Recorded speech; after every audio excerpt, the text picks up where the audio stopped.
Hey everyone, this is Stirp, and today's YouTube video is going to be a book review on Remains by Andrew Cull. Today, as you see, I have an amazing guest and wonderful, amazing woman, Laurel Hightower. Hi, sir. Thanks for having me on. Yeah. I'm excited to have read Remains and to do my very first buddy read with you. Yes. Have you done a buddy read ever? No, I hadn't. And when you Neither. asked me, I was like, yes. And then I'm like, what does that actually mean? I don't know what that means. So what's funny is I've heard about it on Instagram and Twitter. I also didn't know what the hell it meant, but I'm like, we'll just do it. Like we should just wing it. So just to tell the audience a bit, it was Laurel and it was our first time doing a buddy read ever. And so what worked and what we did is we emailed each other and basically gave stopping points. And this is kind of a short read, so I think remind me, Laurel, what did we read up to? And then we stopped and like emailed each other notes and insights and stuff. Yeah, I think it was actually the book is actually divided up into two parts. The second part is a lot longer. So I Okay. think we read the Grief is a Black House first, Yes. which went to like page 80 or something. And yeah, and then we stopped and did that, and then we read through the rest. Yes. Okay. Yes. So that's what we did. It worked out well, I thought, because we were able to kind of email instant thoughts, right? And like what stayed with us, what resonated. Yes. So I think that worked out well. And of course, we wanted to do a review together so that we can kind of post this. I can publish it to my YouTube channel and we can together talk about Remains because I think it was an amazing book. What are your initial Yes. thoughts? Oh yeah. No, I totally agree. And the buddy read was great for me too, because especially like, I mean, you sent me your thoughts first and I was like, oh man, these are really coherent, like really well thought out. And I was like, I probably need to do something similar. So it really made me like kind of slow down a little bit more. Yeah. A lot of times I'll get into a read, especially God, when it's good, where I just kind of, you just fly through it. Yes. And then when I go to write a review at the end, all I can say is like, so good, and it's just not, it doesn't exactly, I can't convey, everything that I'm thinking in the moment.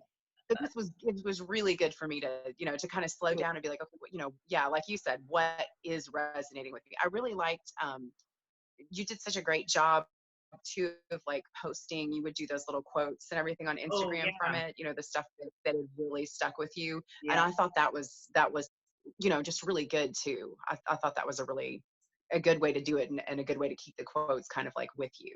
Yeah, yeah, because you kind of remember them that way. But on that note, I did that with, oh man, it was difficult with Paul Tremblay's book, The Cabin at the End of the World.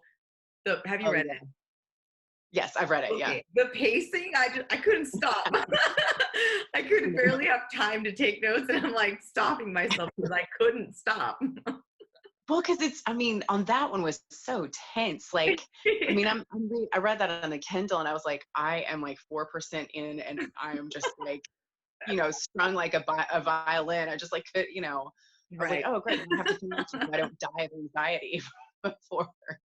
So true. So true. So let's get right into Remains. And I do want to say, I will say this out loud just for the audience sake, that in my mind, when we do this review, I feel like there's definitely going to be some spoilers because I do want to ask you certain things and kind of, and I know some people will say they like reviews that don't have spoilers, but audience members usually are okay as long as you're like, spoiler alert, and then it like pops up on the screen.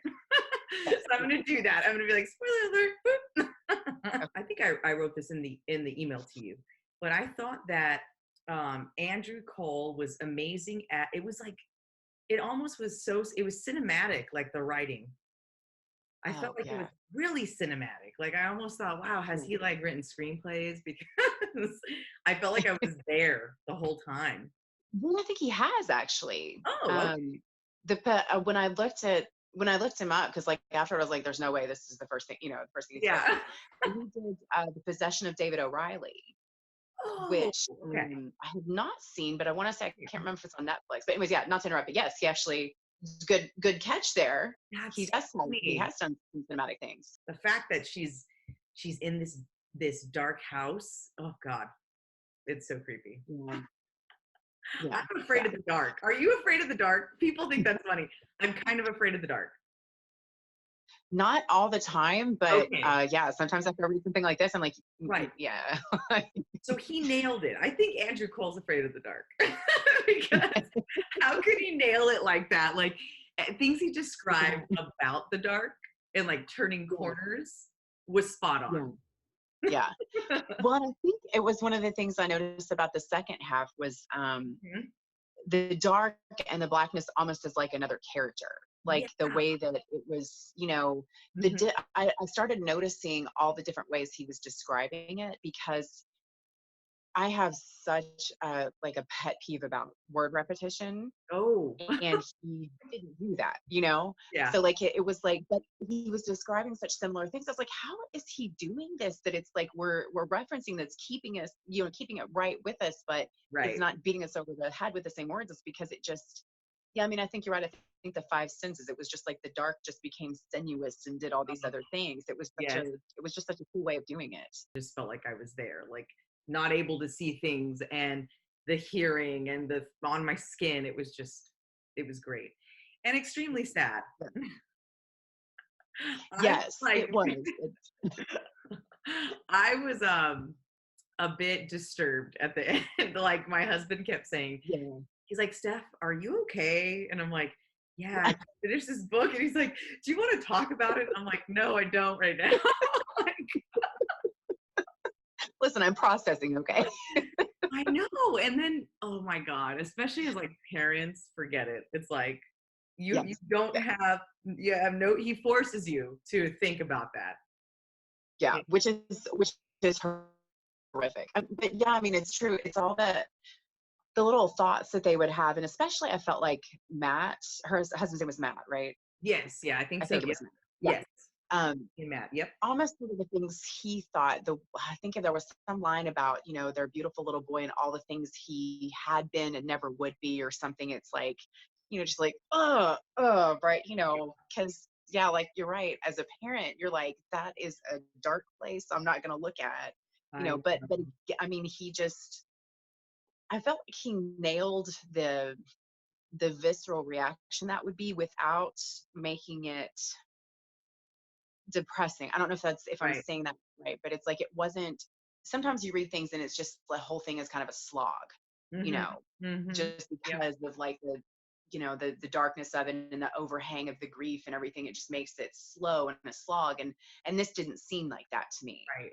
Yep. And I think you said it in one of your notes back to me in an email about combining like the horror kind of supernatural elements that are in the Mhm. book with Yeah, this like devastating thing, right? So I think yeah, that kind of not in a bad way, but the horror and supernatural pieces distract a little bit so that yeah, it's not completely like yeah, and I liked that the story takes place after this horrible thing happens to the son because yeah, he does describe a little bit on what happened, but he doesn't do it in such a way where you're like, really, geez. Like I think Andrew Cole does a good job of giving you as much as you need, enough to picture it in your mind and and yeah. go.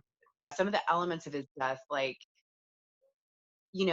sometimes it's all about like, oh gosh, how brutal can we make this? Yeah, How can we set this apart from all these other deaths that have happened in all these other books? And I didn't get the impression that he was really trying to do that, but the right, elements of him continuing to live, you right. know, Yep. after the gunshot, Yes. and the way that fed into, what he became and everything,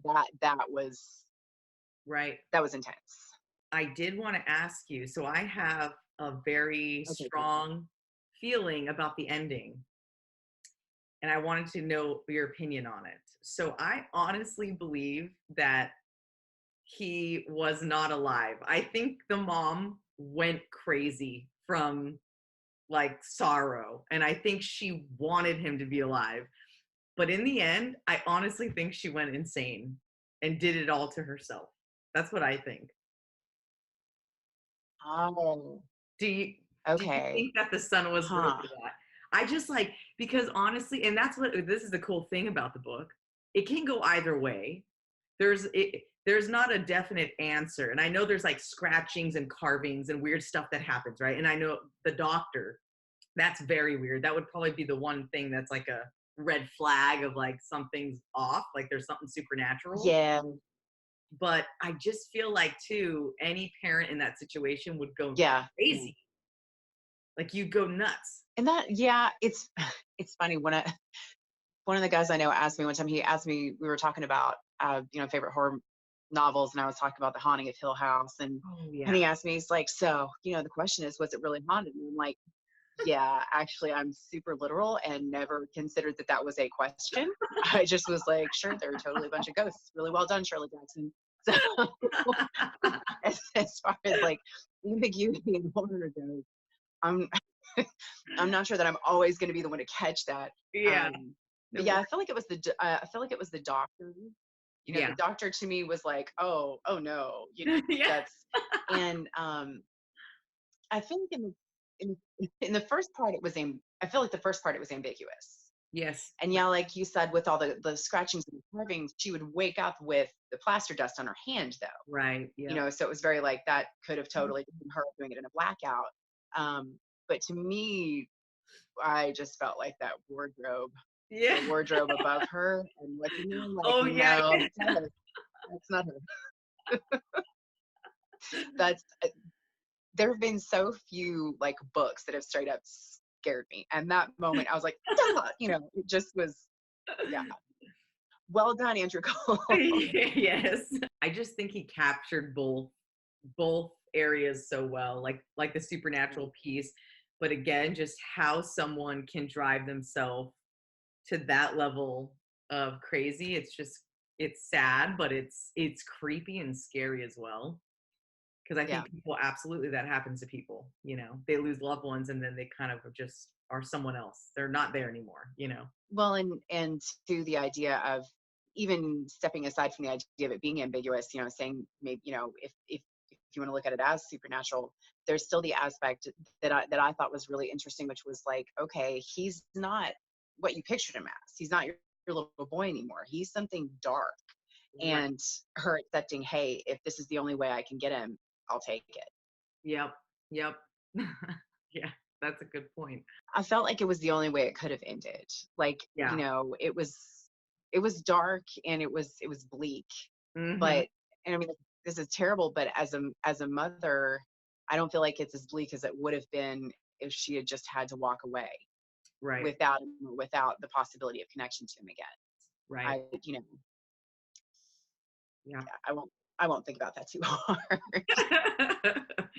No, I loved it overall too, and I thought the ending was. I mean, yeah, it sounds bad, but as horror writers and horror readers, like I love the dark, sad, ridiculously depressing endings. I love it. Like that's what I like to watch. That's what I like to read. And if it's not, I'm like, what the hell happened? Did you want to give your star rating out loud? Have you wrote your review yet?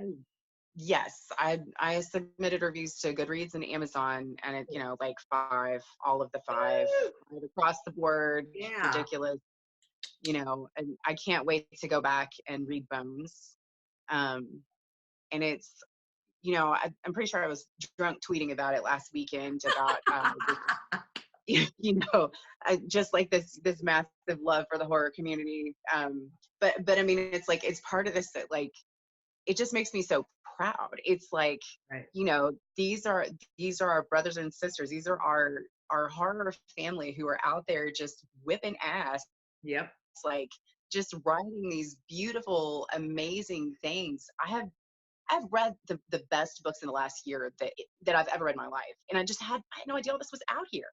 It's Yep. nuts. Same. That's crazy.